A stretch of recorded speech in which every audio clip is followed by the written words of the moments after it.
but when you actually got into the companies and started looking at what was going on, especially on some of the more asset-intensive IT outsourcing companies, I think they found that the cash flow expectations, the returns required to not only meet your debt obligations, but generate real IRRs, were not adequate enough. And so you saw a little bit of a kind of a pushback away from the sector. So what I think was important in terms of what we learned from the SunGard deal, and this is something that I think is relevant across the board, is that SunGard had a tremendous software business inside of outsourcing.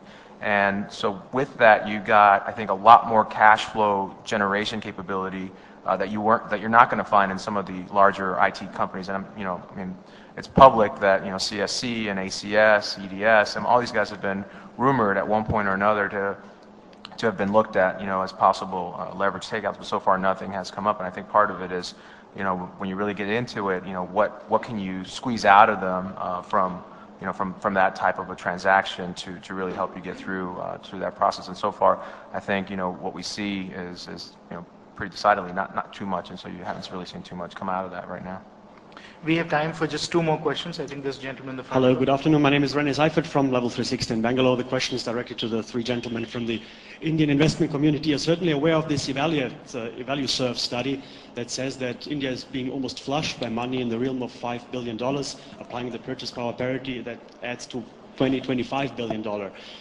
One effect that might happen is that valuations are going up. The second. So your question is? The question too much is money if chasing too few too much money is chasing too few entrepreneurs with too few ideas, that might expose the fund to a systematic risk that is higher than usual. Yeah. So I think there is a lot of money chasing deals. There's no doubt about that. But if you were to actually check individually with the funds which are investing and ask them about the quality of deal flow and the kind of deal flow they're seeing, I think there's no dearth of that. So there are, you should realize that this market is so deep and so broad now that the listed universe itself is 9,000 companies, and if you take the private universe, that's much more. So I think the challenge, of too few transactions, a lot of money chasing is not there. There are a lot of deals and there's a lot of money. I think where there does come a challenge is essentially in the larger, hotly contested transactions.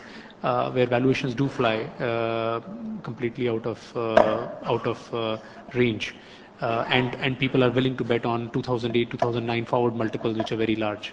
So I think for instance, in some of the newer areas, in BPO, in areas like food processing, there are very few companies. So the valuations do get out of bound there. I would only say that except in niches. There are some deals where there's too much money chasing that one deal, but it's not across the board. And the second thing is there is a flaw in the EvaluServe thinking about comparing it to purchasing power parity, because at the very early stage, yes, it takes less money to do the same level of bringing up a company in India. You get to the later stages, it takes the same amount of money because these are global plays. There's money spent on sales, marketing. It's spent around the world. It's the same amount of money. So the purchasing power comparison is somewhat erroneous. And then if you take it, what is the level of private equity as a percentage of GDP? And that is only a fraction in India today compared to what levels it is globally. Globally, it's, I think it's almost 20% of what it is globally. A final question from the audience. Yeah. Hi, my name is Hardik Sangvi, and my question is very simple. What is a practical time when a typical product startup company would have the venture capital participation worked out from Indian perspective? Because just to give a brief example, in concept. No, I think we've got the question. Thank you. Rob, you might want to address that. Well, I'll give you a typical venture response, which is it depends. And it depends on, is this an entrepreneur that's had a lot of success in the past? Well, then you're probably going to back them almost without knowing what they're doing before. Now, in India, there aren't a lot of, I'd say, second or third generation entrepreneurs. What venture capitalists really like to have is they'd like to have it always at once. They want to see proven market, unfair advantages, first mover, and what we call a single-digit pre-money valuation.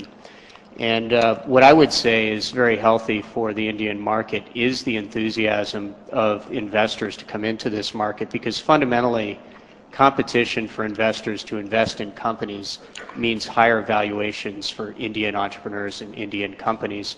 And as long as that doesn't get to an unhealthy level, what that means is for Indian entrepreneurs, they can have a higher ownership stake in the companies that they're in and have a tighter relationship with those investors. So I wish I could give you the magic formula. After 11 years, I'm still looking for the magic formula. And if anybody in the audience has the magic formula, if they could bring it up to me afterwards, I'd appreciate it. So thank you.